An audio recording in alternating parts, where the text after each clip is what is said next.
Hidup itu sekali, karena itu harus berarti. Tekad itulah yang akan kita rasakan nanti oleh tamu Kick Andy kali ini. Secara fisik mereka memang tidak sempurna, tetapi tekad mereka yang luar biasa untuk mengisi hidup mereka dengan hal-hal yang berarti, itulah yang akan memberikan inspirasi bagi kita hari ini. Saya akan mulai dengan tamu yang pertama, Endang Sundayani. Endang, terima kasih. Asik ya naik ginian ya. Oh enggak asik, oh asik. Tapi sedap. Oh asik tapi sedap. Terima kasih sudah hadir di acara Kick Andy. Sama-sama. Bagaimana kabarnya? Alhamdulillah baik. Sebelum bertanya lebih jauh, sejak kapan pakai kursi roda? Sejak umur 7 tahunan. Cuman saya dari lahir saya tidak bisa berjalan. Kata dokter sih skoliosis, jadi tulang punggung saya bengkok. Gitu. Pendidikan formal? Sampai tingkat apa? Saya tidak pernah mengenyam sekolah. Tidak pernah sekolah? Tidak pernah sekolah. Kenapa nggak pernah sekolah? Apa karena fisik atau karena kemampuan orang tua? Ya waktu itu ya kemampuan orang tua juga. Terus ya saya memilih lebih baik di rumah tapi belajar sendiri. Gitu. Belajar sendiri? Iya. Apa betul Anda lahir dari keluarga yang broken home juga? Seperti itu. Apa yang terjadi pada pernikahan ayah dan ibu? Entah gimana. Jadi masih kecil udah tinggal seperti itu. Ditinggal siapa? Tinggal bapak. Bapak meninggalkan ibu? Iya. Tapi tidak tahu mengapanya? Tidak tahu mengapanya. Baik. Menurut dokter, tulang punggung Anda bermasalah ya? Iya. Akibat ketika Anda masih dalam kandungan, ibu jatuh? Ibu jatuh dari beca. Jatuh dari beca? Iya. Perlu dijelaskan becanya? Umur 9 bulan. Umur 9 bulan? Mengandung saya, iya. Dan menurut dokter itulah penyebab dari kenapa Anda lahir dengan kondisi seperti ini? Iya. Reaksi ibu ketika tahu anaknya lahir tidak sempurna atau tidak sama seperti anak-anak yang lain, bagaimana waktu itu? Itu belum tahu skoliosis awalnya. Jadi waktu saya lahir, saya tidak seperti umum biasanya menangis. Oh, waktu lahir tidak menangis? Tidak menangis. Waktu itu dokter cuman menyatakan bahwa ibu yang sabar ya, anak ibu mungkin nanti tidak bisa bicara. Oh, jadi dokter bahkan sudah memvonis anak ibu tidak bisa bicara, jadi ibu yang sabar saja, seperti itu. Terus, oh ya sudah nggak apa-apa gitu. Jadi belum kelihatan kalau tidak bisa jalan. Seiringnya waktu, tidak biasanya kan berangkat seperti itu. Jadi saya hanya diam saja. Saya tanya soal keluarga ya, karena tidak semua anak-anak yang lahir dari keluarga broken home bisa keluar, kemudian berpikir positif, kemudian bertahan hidup, bahkan mengembangkan dirinya. Banyak anak-anak produk broken home yang justru tidak bisa seperti Endang sekarang ini. Ya. Nah, maaf, Endang sudah menikah? Sekarang ini sudah. Oh. Punya anak? Punya anak 2, alhamdulillah. Yang pertama cowok, Raditya Endi Prasetyo. Yang kedua umur 4 tahun, Sofia. Sofia. Baik, jadi ada 2 anak ya? Ada, ya. Ya, tentu kita semua ingin tahu perjalanan hidup Endang dan apa yang dilakukan saat ini. Tapi sebelum itu, mari kita simak dulu liputan berikut ini.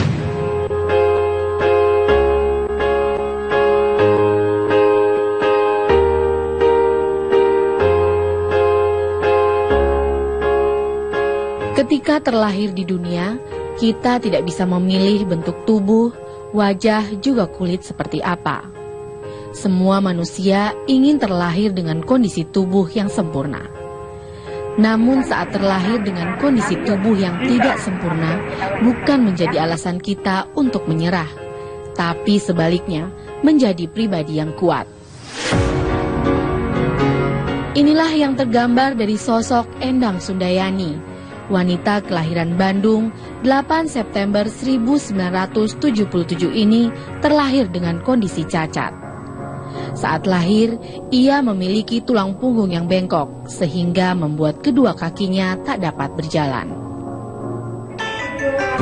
Selalu menggunakan kursi roda tidak menjadikan Endang rendah diri.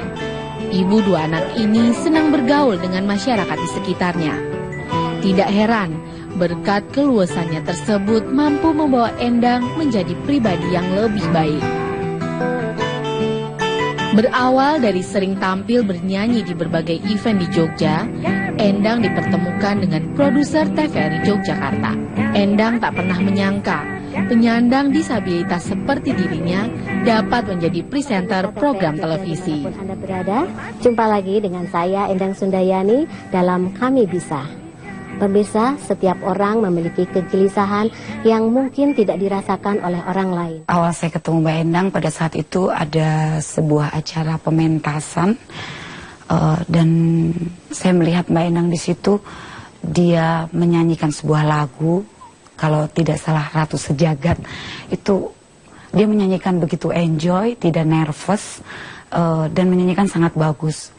Dan dia tidak malu dalam situasi keadaan dirinya yang defable. Mbak Endang selalu tersenyum, sangat peduli, dan dia tidak menyerah di kesehariannya dalam kehidupan dia sehari-hari.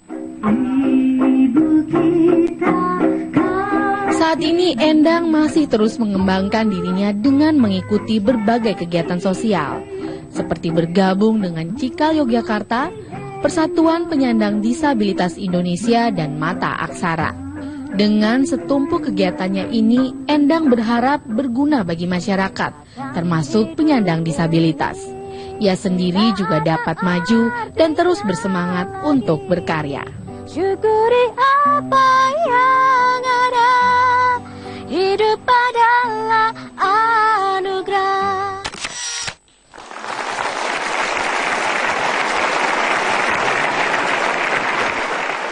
Jadi tidak pernah mengenyam pendidikan formal. Formal, ya. SD juga nggak pernah. SD tidak pernah. Saya di rumah bersama kakak saya, sama adik saya. Jadi kakak saya yang membantu saya itu ABCD seperti itu. Terus ini Iwan, ini Budi, seperti itu di papan nama. Jadi baca tulis bisa sekarang? Bisa, alhamdulillah. Bahasa Inggris juga sedikitnya bisa bersaing. Wah. Insya Allah. Pekerjaan sehari-hari sekarang apa? Saat ini saya presenter lepas di TVRI, jadi ada Kami Bisa, seperti itu. Terus setiap narasumber yang ada saya wawancarai, dan setiap opening closing saya menyanyi. Terus saya jaga toko juga, saya juga merajut. Merajut? Iya. Merajut tali kasih atau? Merajut sepatu dan tas. Oke, menarik. Ya. Tentu kita juga ingin tahu apa tantangan seorang Endang untuk bisa jadi presenter ya dengan kondisi fisik seperti ini. Ya. Tapi nanti ceritanya, sekarang kita rehat dulu, ikuti terus Kick Andy.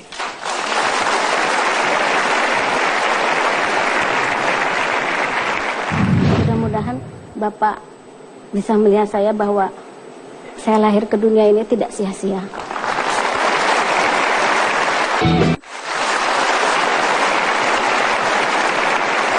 Baik, di hadapan kita sudah banyak benda-benda, produk kreatif ya. Ya. Ada sepatu, dompet, tas, apalagi itu. Punch kecil. Dan Rajut. macam-macam ya. Ya. Oh, ini yang dibilang rajutan tadi ya. Ya, di rajutan saya belajar di Mata Aksara dengan ibu-ibu kru sana. Terus yang finishing itu suami saya. Oh, suami. Ya, finishing yang seperti ditambahi vinilnya, ada talinya. Oh, kalau tali-tali Itu mempercantik gitu ya. Iya. Tapi yang merajutnya itu Saya. Anda Iya. ada karyawannya juga? Enggak, baru saya aja. Oh, sendirian? Belum ada, iya. Kompak betul sama suami. Iya. Baik, sebelum nanti cerita produk-produk ini dijual di mana saja dan sejak kapan, saya coba melihat perjalanan hidup Anda ini luar biasa ya. Karena Anda pernah bekerja ikut paman dan bibi sebagai penjahit gorden. Iya, betul. Belajar menjahit dan administrasi di pusat rehabilitasi Yakum. Iya, Pernah menjadi penjaga toko di koperasi yayasan. betul.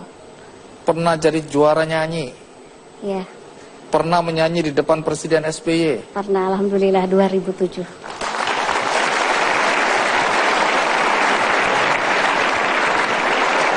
Pernah ikut ajang pencarian bakat? Ya, itu yang pertama IMB mulai.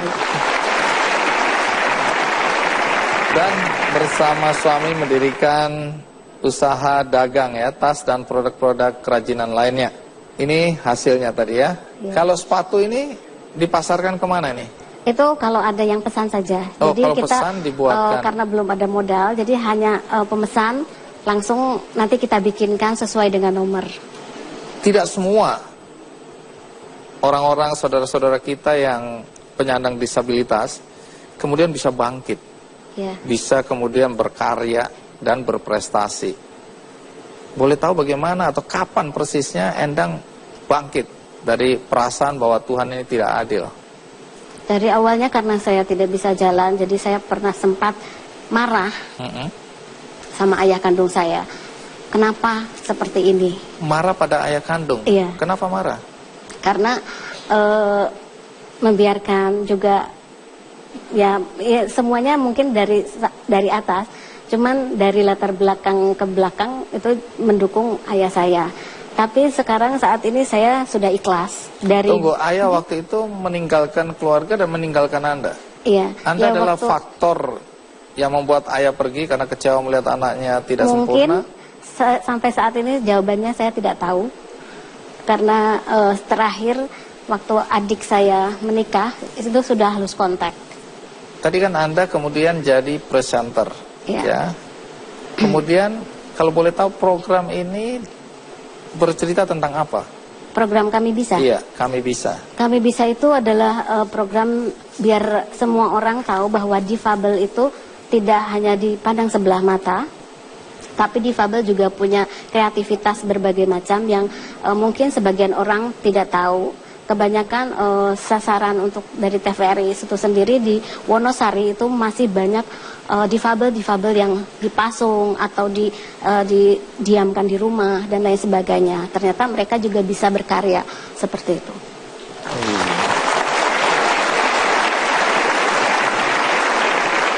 Tadi disebutkan di program ini juga Anda memandu sebelum memulai acara, biasanya pakai acara nyanyi, main gitar ya? Iya, betul. Bagaimana kalau kita dengarkan Endang nyanyi sambil main gitar? Mau nyanyi lagu apa untuk penonton di studio dan penonton di rumah? Karena biar lebih semangat sesuai dengan temanya, saya ingin menyanyikan lagu Ratu Sejagat yang tadi Ratu Sejagat ngomong bilang itu, ya. Oke, baik.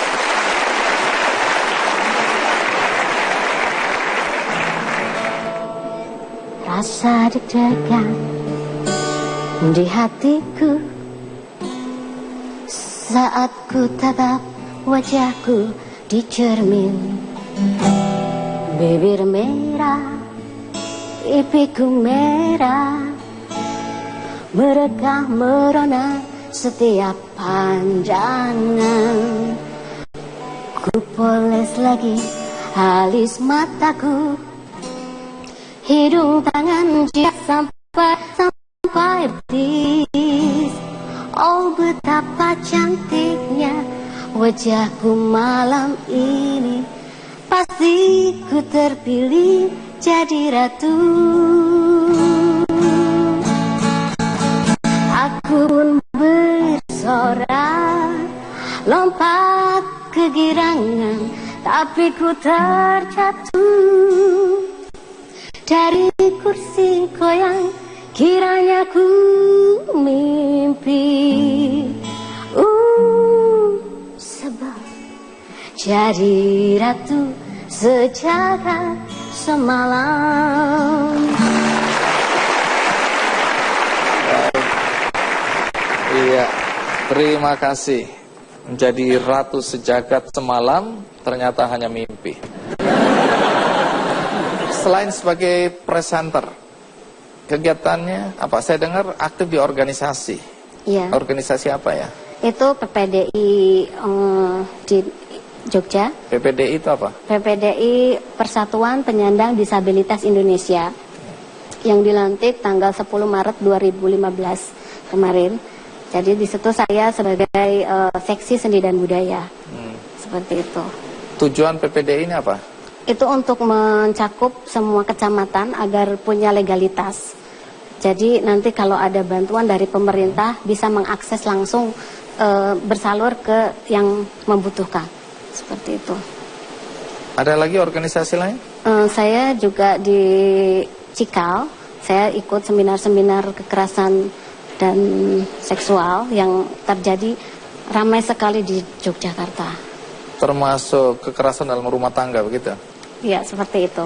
Tapi ini kalau saya baca dari riwayat hidup berkaitan juga dengan apa yang terjadi pada ayah dan ibu ya, pernikahan ya, karena ada kekerasan dalam rumah tangga saya dengar. Iya, seperti itu. Jadi saya geram dengan pelaku yang mungkin lolos seperti itu. Jadi saya ingin pelaku itu bisa dengan apa ya, bisa terjamah lah, tidak lolos saja. Nah, tadi di awal Anda bilang sempat marah gitu ya, bahkan benci pada ayah ya, dan pernah mendoakan ayahnya supaya celaka. Iya, pernah. Karena saya sakit banget, saya tidak bisa kemana-mana.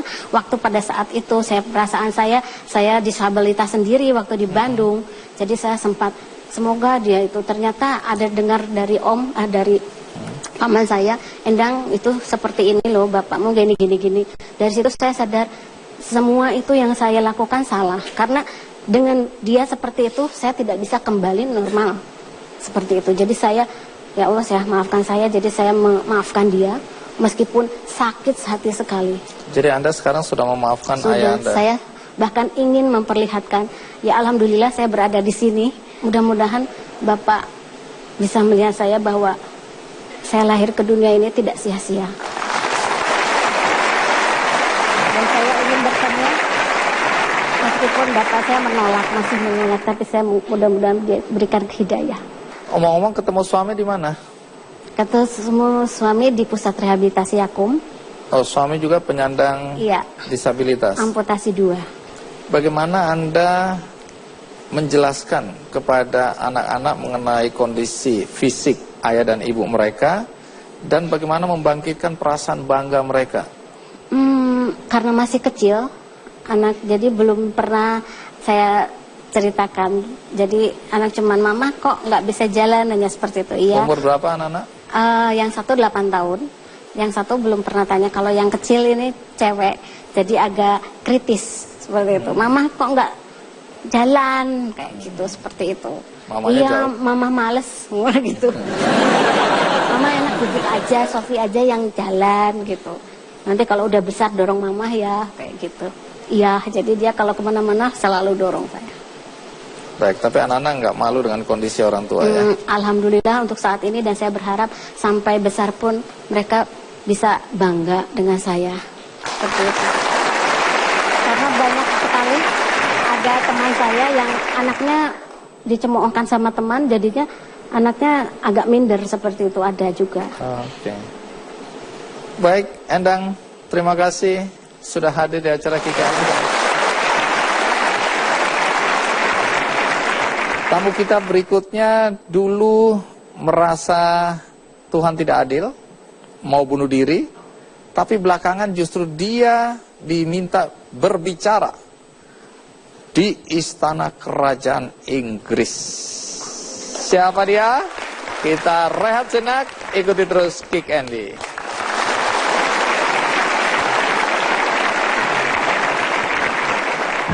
Lalu apa yang membuat Sikdam batal bunuh diri?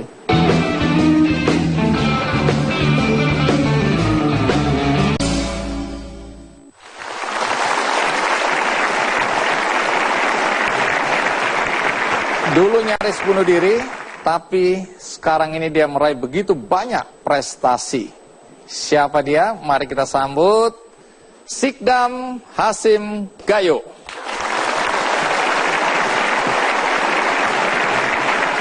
Sikdam, apa kabar? Baik, Mas. Iya, ini punggungnya ya. Teng, teng, teng, teng. Langkah dulu, masih ada 2 langkah. Nah, sebelah kiri ada sofa. Sini, iya, ini sofanya. Tapi duduknya sebelah kiri dikit. Mepet dikit ya. Oke.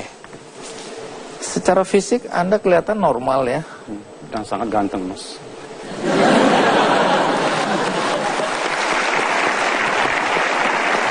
Saya senang sama orang yang suka memuji dirinya sendiri.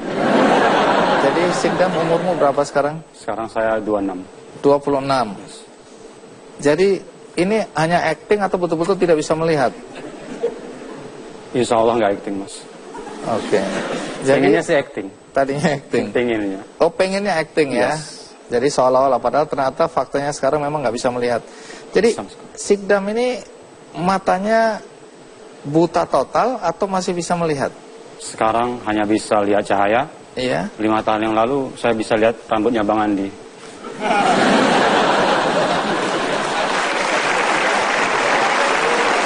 Udah, terima kasih Sikdam, silakan pulang.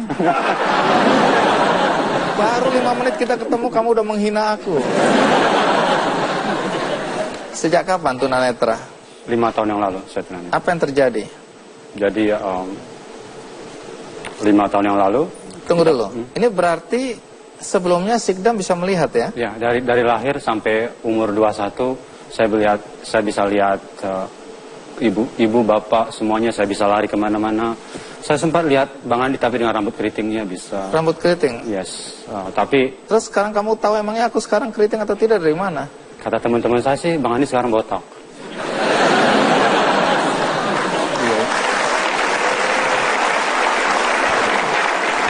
Oke, jadi ada rekaman wajah Andi Noya. Kalau saya bilang warna biru, merah, hitam, hijau, udah bisa membayangkan ya? Bisa.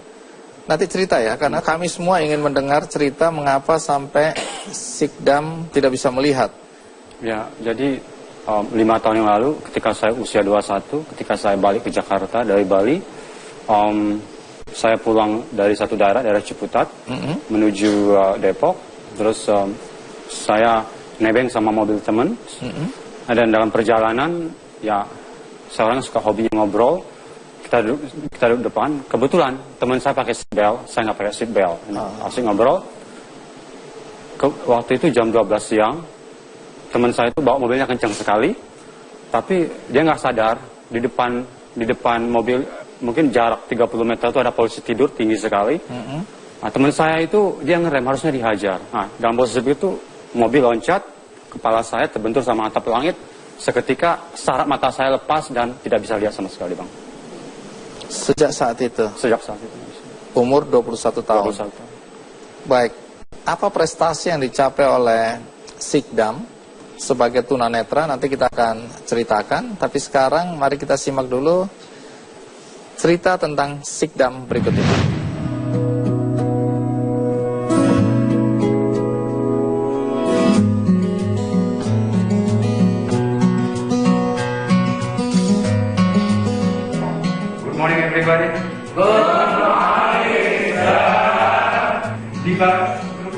Sebagai penyandang tunanetra, Sikdam Hasim Gayo tidak menemui kendala dalam menjalankan tugasnya sebagai guru di SMA Adria Pratama Mulia, Tangerang. Oke, question number 2. Sikdam itu seseorang yang sangat gigih kesehariannya. Beliau ini seorang yang betul-betul ingin maju, kemampuan bahasa Inggrisnya yang sangat bagus. Maka saya menawarkan kepada beliau untuk menjadi salah seorang guru untuk mengajar conversation di Yayasan Pendidikan Adria Pratama Mulia ini. Sikdam mengalami kebutaan pada usia 21 tahun karena kecelakaan mobil. Ia sempat depresi, bahkan terlintas di benaknya untuk mengakhiri hidup. Namun, kesadaran untuk bangkit muncul ketika diajak ibunya berkunjung ke sebuah panti disabilitas. Ia mengetahui ternyata banyak orang yang lebih malang dari dirinya.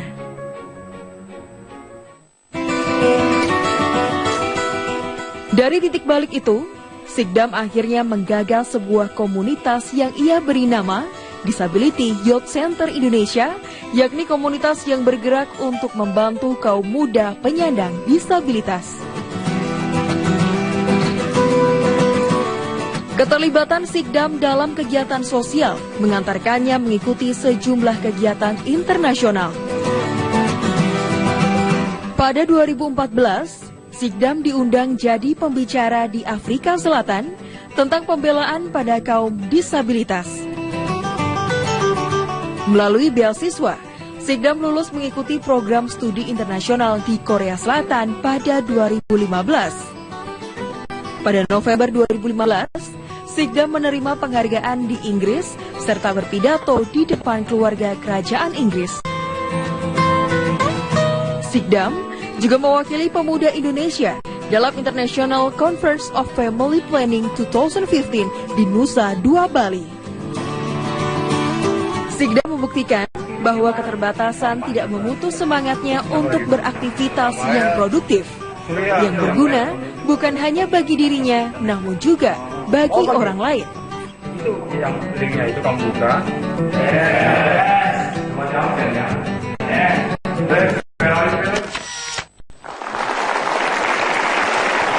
Sikdam, kalau lihat liputan tadi, iri sekali saya kamu ini. Saya dari lahir sampai sekarang cuma jadi host Kick Andy. Kamu udah keliling-keliling, jadi pembicara. Saya di rumah mau bicara aja dilarang sama istri saya. Tapi perjalanan Sikdam kan nggak mudah, terutama pada masa-masa awal. Karena Sikdam kan pernah melihat, kemudian kehilangan penglihatan. Apa reaksi pertama ketika tahu bahwa Sikdam nggak bisa melihat selama-lamanya? Pertama kali sadar bahwa saya nggak bisa lihat lagi, ya susah digambarkan dengan kata-kata kondisi saya pada saat itu. Tapi yang pasti sangat mengerikan, karena saya stres berat, terguncang, terpukul, tidak bisa menerima. Saya menyalahkan Tuhan segala macam, dan saya nggak pernah merasa atau mengalami perasaan takut setakut itu, karena saya bilang sangat stres, terguncang, dan nggak bisa digambarkan dengan kata-kata seperti apa situasi saya saat itu. Mengerikan sekali, dan ya ujungnya tadi sudah hopeless, berat.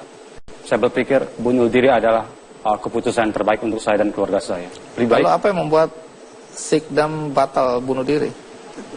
Yes, seketika saya nggak tahu, saya sangat sayang sama ibu saya. Seketika saya lihat ibu saya akan lebih terguncang lagi. Ibu saya sudah terguncang dengan musibah yang saya alami. Saya tidak mau ibu saya lebih terguncang lagi, lebih malu saya lagi. Dan yang kedua, saya tidak mau disabilitas membelenggu hidup saya. Saya tidak mau disabilitas menghancurkan mimpi-mimpi saya. Saya percaya bahwa saya masih bisa belajar, berkarya, bekerja, berbagi, bahkan berprestasi bagi Indonesia meskipun saya disabilitas.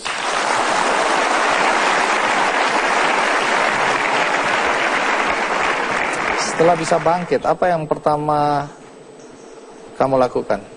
Pertama, setelah saya bangkit, iya, pasti saya mulai menerima keadaan saya sendiri. Iya. Saya mulai merubah pola pikir saya.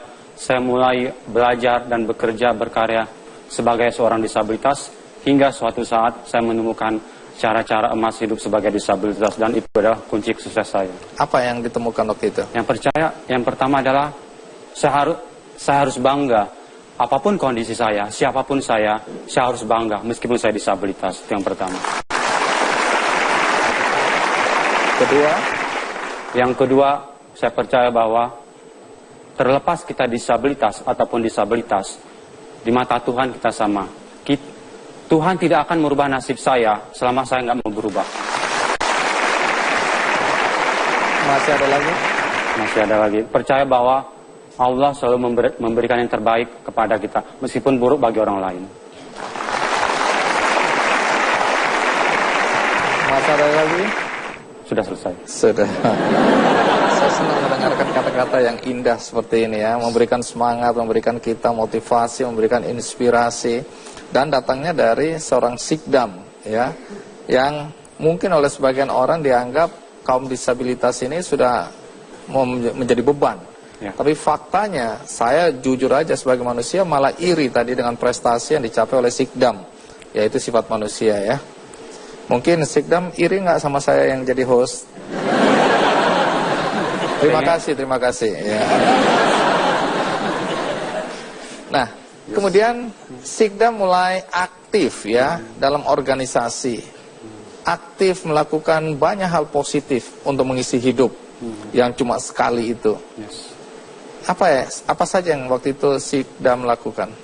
Oke, saya dulu pernah janji sama Allah bahwa Allah, jika Allah memberikan saya kesempatan hidup yang kedua kali lagi, saya bilang, saya akan membuat hidup saya lebih berarti lagi. So, untuk itu, saya mulai berbagi dengan teman-teman sama disabilitas, memberikan mereka pelajaran bahasa Inggris free, and then saya mulai aktif di berbagai organisasi disabilitas, hampir di semua, untuk memperkaya dan memperkuat kapasitas saya sebagai penyandang disabilitas. Dan di organisasi inilah saya sadar bahwa meskipun saya penyandang disabilitas, saya masih warga negara Indonesia, artinya saya masih mempunyai hak dan kewajiban yang sama dengan warga negara Indonesia yang lain.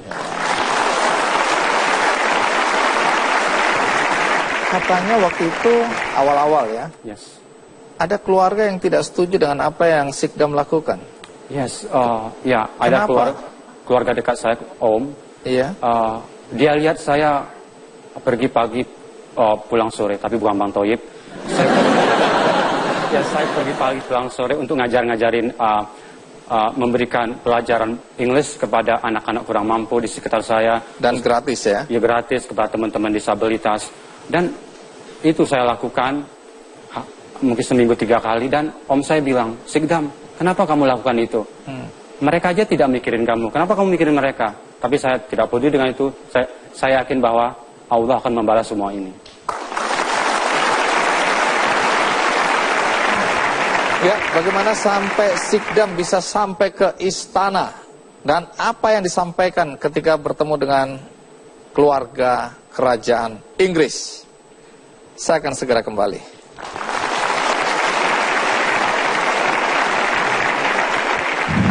Sikdam, kamu tahu apa yang terjadi ketika kamu speech tadi? Tidak, saya nggak tahu, saya nggak bisa lihat, saya bilang. Mereka menangis semua, dibilang. Oh ya, terima kasih. Jadi mereka terharu dengan pidato saya.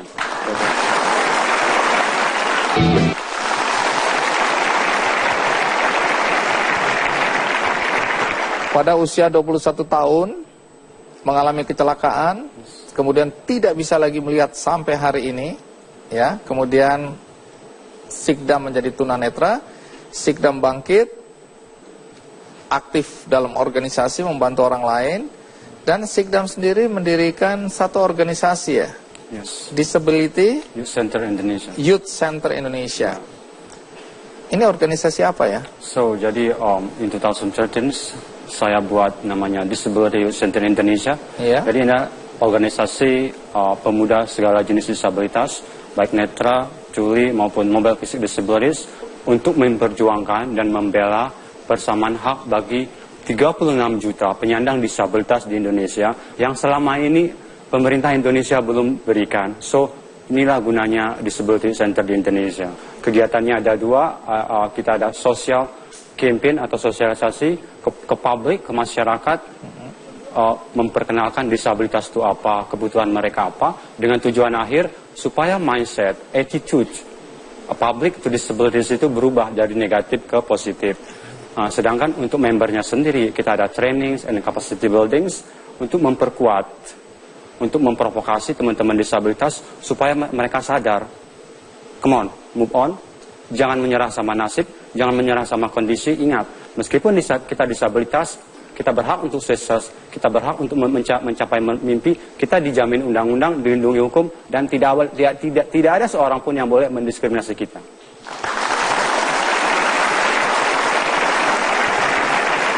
Berapa banyak anggotanya sekarang? Anggotanya banyak sekali, Sabang sampai Merauke, mungkin terdetek ribuan segala macam, tapi kita mainnya forum.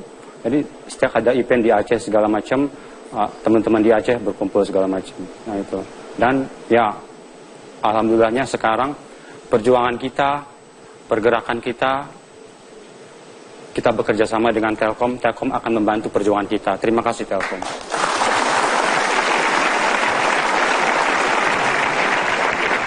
Ya, Sikdam, tadi dijelaskan situ bahwa sudah pernah ke Kenya, sudah pernah ke Korea Selatan, dan yang menarik buat saya adalah ketika Anda masuk ke istana kerajaan Inggris. Yes. Jadi ini bukan bohong ya, Sikdam pernah ya masuk ke istana. Yes, itu sekitar 5 bulan yang lalu. So this is long story. Ini perjalanannya panjang sekali. Ya, disingkat. Ya. So 2014 saya mendapatkan atas dedikasi saya untuk dunia pendidikan, sosial dan untuk hidup saya sendiri juga secara komitmen. So Pangeran Philip memberikan saya International Award for Young People. International Award for Young People adalah award yang diberikan untuk anak muda yang berdedikasi, komitmen selama bertahun-tahun untuk sosial, pendidikan segala macam. Dan yang spesial dari award ini adalah I became the Indonesian first person with disability to receive this award. Jadi orang Indonesia pertama dengan disabilitas yang menerima award ini.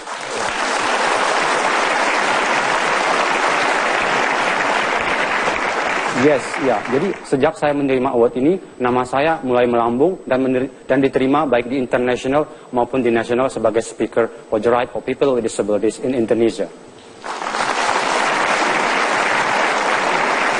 And then 2015, dalam rangka 70 tahun yayasannya Pangeran Philips, dia memberikan kesempatan buat seluruh pemuda yang pernah menerima award ini untuk diseleksi dan diundang ke istana untuk berpidato. Kebetulan waktu itu saya masih masuk nominasi Indonesia, ada 5 orang, 1 disabilitas dan 4 non. Kebetulan dari Indonesia terpilih saya, and then setelah itu dari Indonesia kita diadu lagi ke Kanada, and then di Kanada Pangeran Philip ngambil nama saya untuk datang ke istana Buckingham untuk pidato.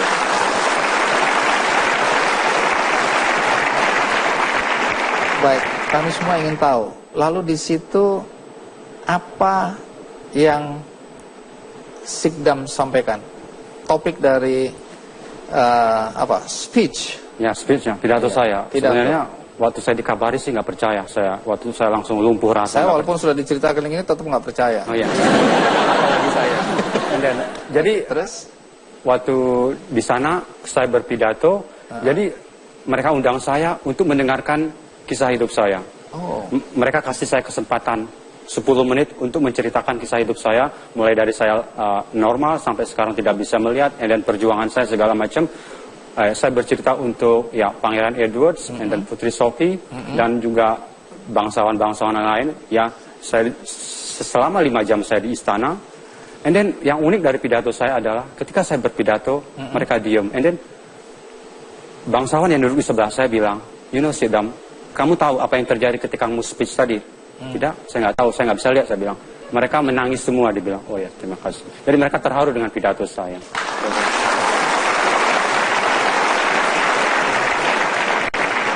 Baik, Sikdam. Yes. Di akhir pertemuan kita ini, adakah sesuatu yang ingin Anda sampaikan baik untuk penonton di studio maupun penonton di rumah? Oke, well, Bang Andi, 5 tahun yang lalu saya sempat bilang bahwa menjadi disabilitas adalah musibah dan bencana besar dalam hidup saya. Tapi sekarang di depan Kick Andy semua saya mau bilang bahwa menjadi disabilitas adalah berkah dan anugerah yang luar biasa dari Tuhan Yang Maha Esa kepada saya. Karena justru setelah menjadi disabilitaslah saya mendapatkan lebih dari apa yang saya bayangkan. Setelah jadi disabilitas, saya bisa berkeliling dunia untuk menceritakan cerita hidup saya. Dan yang terpenting adalah setelah jadi disabilitas, saya bisa membuat hidup saya lebih bermanfaat, lebih berarti, berwarna untuk Indonesia. Dan sekarang saya percaya bahwa Allah selalu memberikan yang terbaik dalam hidup saya, setiap detik hidup saya. Dan saya percaya bahwa Allah tidak akan merubah nasib saya sebelum saya merubahnya sendiri. Dan saya percaya bahwa saya bisa mencapai apapun yang saya mau, asal saya mau bekerja keras dan fokus kepada itu. Dan hari ini saya mau bilang ke teman-teman bahwa untuk masyarakat Indonesia, jangan judge penyandang disabilitas berdasarkan fisiknya. Tolong berikan kesempatan, jangan judge kami dulu sebelum mengenalnya seperti itu.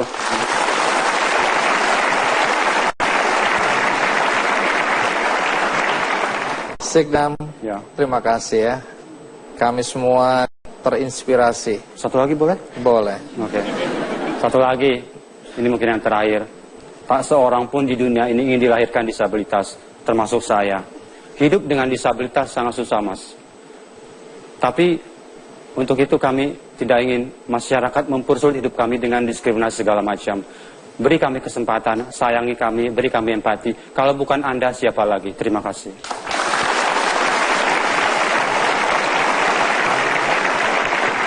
Berikutnya Anda harus menyimak dengan seksama kisah dari tamu kita berikutnya. Bayangkan 6 saudaranya meninggal. Tinggal dia semata wayang di dalam keluarga. Tetapi Tuhan memberikan karunia yang luar biasa, yaitu fisik yang tidak biasa. Apa yang terjadi pada tamu kita dan apa yang dilakukan sekarang? Ikuti terus Kick Andy.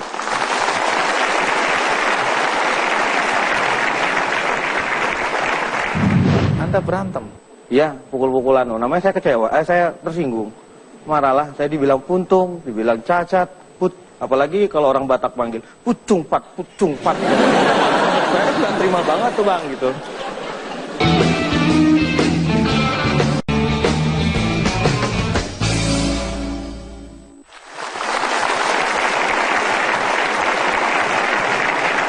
Tamu kita berikutnya juga punya pengalaman yang luar biasa. Secara fisik nanti Anda bisa saksikan seperti apa dia. Tetapi satu hal yang menarik adalah bagaimana semangat tekadnya untuk mengisi hidup dengan sesuatu yang berarti. Mari kita sambut Ahmad Fauri. Apa kabar? Iya, terima kasih banyak sudah hadir di acara Kick Andy. Silakan duduk.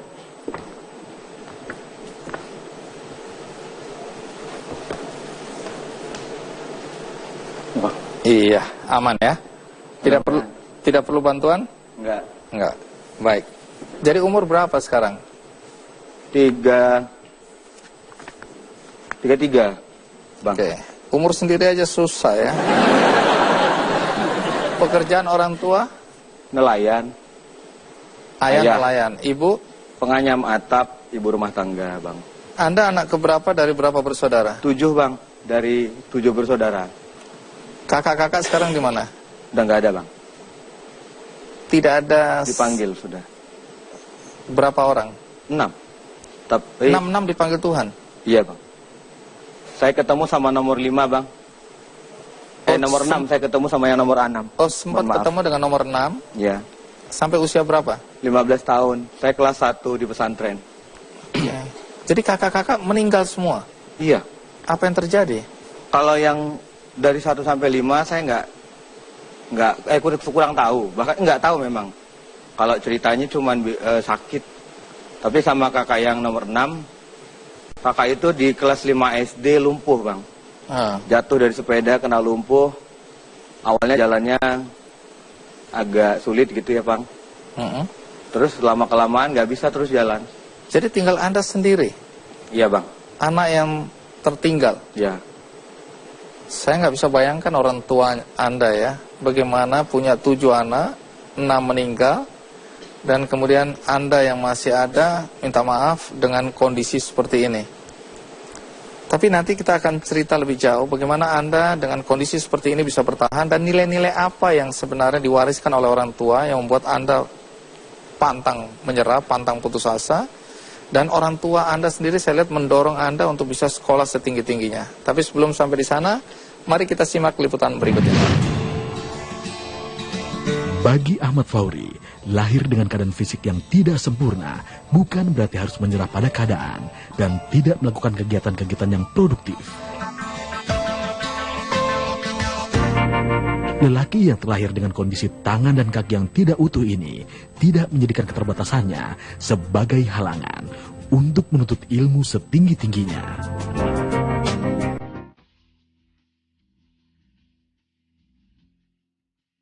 Ahmad Fauri, yang akrab disapa Fauri ini, sedang menyelesaikan pendidikan S3 di Universitas Islam Negeri Sumatera Utara. Fauri juga menjadi staf penjamin mutu di Fakultas Syariah dan Hukum Universitas Islam Negeri Sumatera Utara. Selain itu, Fauri tercatat sebagai dosen luar biasa di universitas yang sama. Fauri menunjukkan kekurangan fisiknya tidak menjadi hambatan sebagai staf pengajar. Ahmad Fauri merupakan orang yang sangat berkompeten di bidangnya. Dengan metodenya, ia mampu menyampaikan materi yang disampaikannya dengan sangat mudah diterima oleh mahasiswa. Keterbatasan Bapak Ahmad Fauri sangat tidak mengganggu dalam proses pembelajaran. Bahkan, sosoknya sangat menginspirasi bagi kami. Saudara Fauri memiliki bakat sebagai dosen, ya, sebagai tenaga pengajar. Meskipun itu penuh perjuangan, di awal dulu banyak yang menolak begitu ya, tapi kita berjuang bahwa keterbatasan fisik tidak mempengaruhi kemampuan intelektual. Bukan hanya memberikan pengajaran perkuliahan, Fauri juga aktif memberikan motivasi, terutama bagi mahasiswa penyandang disabilitas.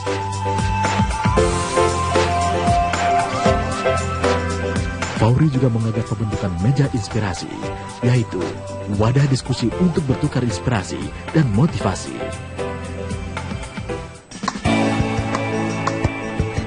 Melalui meja inspirasi ini, Fauri berharap dirinya dapat membantu orang lain untuk melatih mental dan kepercayaan diri agar semakin berkembang.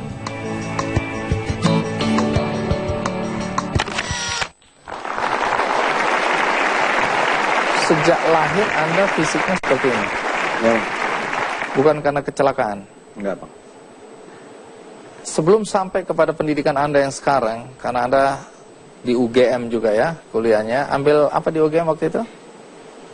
Konsentrasi ilmu hukum pidana, Bang. Oke. Untuk ambil S berapa? S2, Bang. S2 di UGM? Ya. Sebelum sampai ke sana, saya ingin tahu bagaimana perjalanan pendidikan Anda dari SD sampai SMA? Itu di sekolah umum atau? Ya, sekolah umum, Bang. Sekolah umum, bukan di sekolah khusus untuk penyandang disabilitas? Enggak, Bang. Anda nggak mengalami pelecehan, penghinaan? Banyak, Bang. Banyak sekali. Kalau pulang sekolah itu pasti berantem sama kawan. Gara-gara saya diajakin. Anda berantem? Iya, pukul-pukulan. Namanya saya kecewa, saya tersinggung. Marahlah, saya dibilang puntung, dibilang cacat, apalagi kalau orang Batak panggil, pucung pat. Saya nggak terima banget tuh, Bang, gitu. Jadi, saya kejar itu kawan, gitu kan. Kami gelut-gelutan di atas pasir, pukulan. Siapa yang menang? Sama aja, imbang. Baik, jadi Anda hidup layaknya anak-anak normal aja ya? Iya, waktu Bang. dulu itu. Jadi bertemannya memang sama orang-orang yang normal, Bang. Teman-teman yang sekeliling saya itu tidak ada yang difabel. Tapi waktu masuk SD sempat ditolak berkali-kali sama pihak sekolah ya? Nah, itu Kenapa? mama yang cerita, Bang. Kenapa? Ya karena kepala sekolah bilang belum ada sekolah menerima murid seperti orang cacat gitu. Untuk orang cacat, kalau memang sarannya disuruh masuk ke SLB, tapi ayah sama mama nggak ngasih karena nggak tega kalau melepas kayak manapun ceritanya anakku nggak boleh pisah dari aku gitu, dari keluarga gitu kan. Jadi terus berjuang orang tua karena saya terus merengek, menangis, minta sekolah. Akhirnya? Ya akhirnya bisa kepala sekolah, tapi dengan surat. Saya jadi anak bawang lah gitu, Bang, ceritanya. Jadi pakai surat gitu bermaterai, materai itu masih materai 200 apa 300 ya gitu. Iya. Zaman dulu ya. Isi surat perjanjiannya apa itu yang dimaterai? Dibenarkan sekolah, tapi apabila tidak bisa mengikuti jalannya sekolah gitu kan, nggak bisa nulis atau nggak bisa apa gitu. Di caturan pertama, maka dengan berat hati saya pasti dikeluarkan gitu. Akan dikeluarkan gitu. Faktanya apa? Saya juara 2. Catur ulang gitu, Bang. Nggak pinter-pinter kali, Bang, tapi mau lah. Mau aja gitu, Bang. Baik, nanti cerita mengenai perjuangan untuk meraih pendidikan. Karena sekarang ini Anda sedang kuliah lagi ya? Iya, Bang. Untuk ambil gelar doktor, Bang.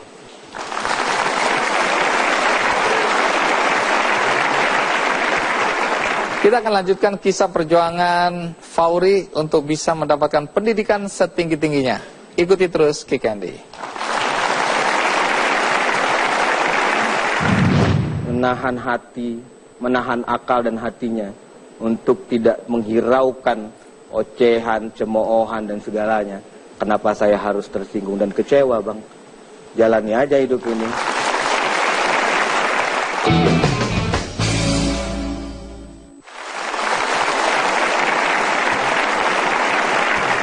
Ahmad Fauri lahir dengan kondisi fisik seperti ini, ternyata tidak membuat Anda tergantung atau terlalu tergantung pada orang lain.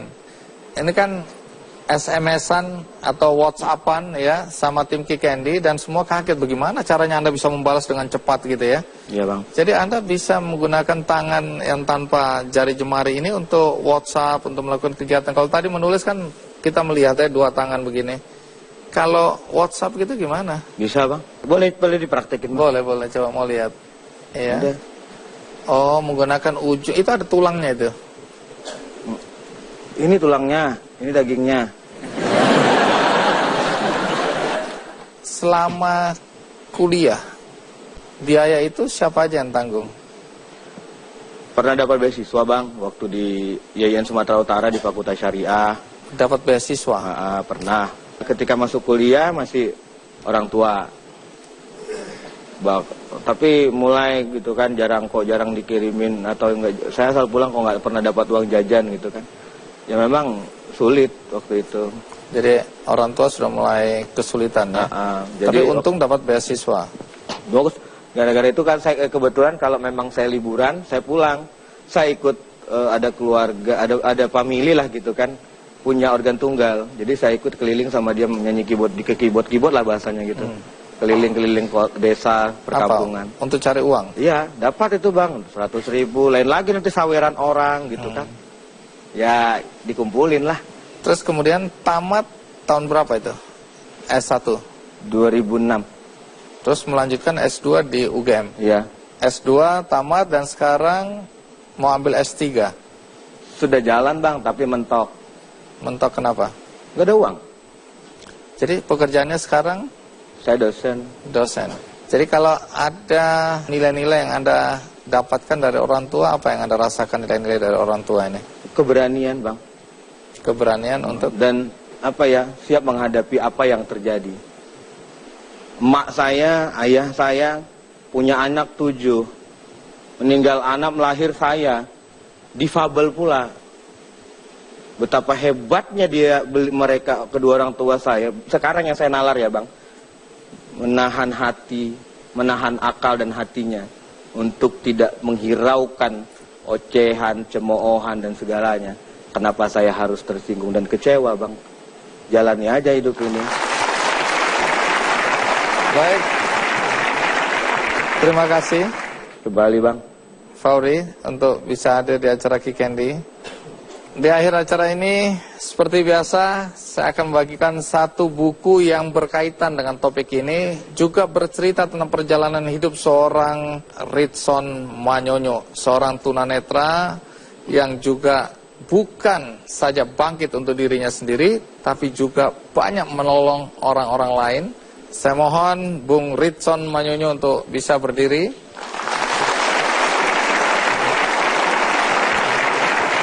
Baik, terima kasih Bung Ritson. Ya, silakan duduk kembali. Karena buku ini menginspirasi banyak orang dan saya yakin juga bisa menginspirasi kita semua, maka buku ini saya bagikan satu-satu untuk Anda semua yang ada di studio.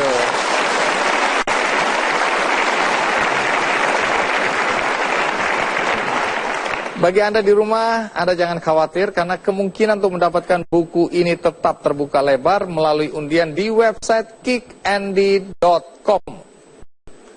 Tapi sebelum kita akhiri, kita undang kembali Endang dan Sikdam. Dan saya mohon Pak Arif Prabowo dari Telkom untuk naik ke atas panggung. Dalam kegiatan untuk mendukung teman-teman penyandang disabilitas, Telkom ingin memberikan apresiasi. Bentuknya apa? Silakan langsung disampaikan oleh Pak Arif Prabowo. Ini apresiasi ya. buat bertiga. Semoga yang dibutuhkan bisa. Baik, pemberian apresiasi untuk Sikdam nilai 50 juta dari PT Telkom. Juga 50 juta untuk Endang. Dan apresiasi buat menjadi dokter. Amin. Buat menjadi dokter. Ya. Mengapa PT Telkom memberikan dukungan untuk para penyandang disabilitas? Ya. Pertama, kita melihat bahwa memang program CSR kita itu bagaimana upaya untuk meningkatkan kompetensi. Iya. Jadi people itu yang memang harus kita peduli gitu ya. Baik yang disabilitas maupun yang lainnya. Sehingga di sini kami berharap apa yang bisa dilakukan oleh PT Telkom itu bisa bermanfaat bagi masyarakat Indonesia dimanapun dan apapun kondisinya.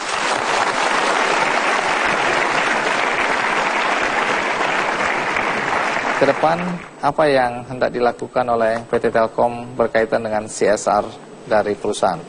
Ya, kalau untuk disabilitas memang kami akan melakukan pelatihan-pelatihan, bantuan peralatan, dan kebetulan di PT Telkom itu adalah perusahaan ICT.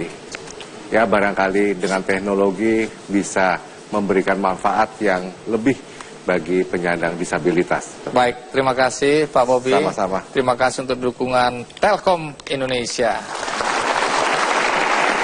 Baik, terima kasih juga untuk Fauri, Endang, dan Sikdam.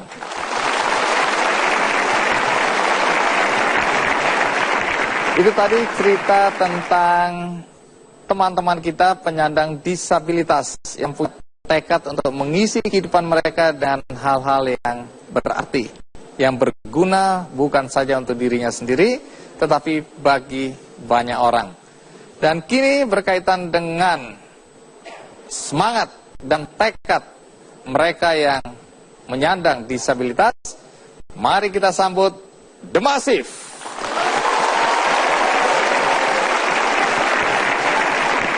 Terima kasih, siap Rian dan teman-teman. Terima kasih karena lagu kalian Jangan Menyerah itu seakan-akan menjadi lagu kebangsaan buat teman-teman penyandang disabilitas yang membuat mereka bersemangat.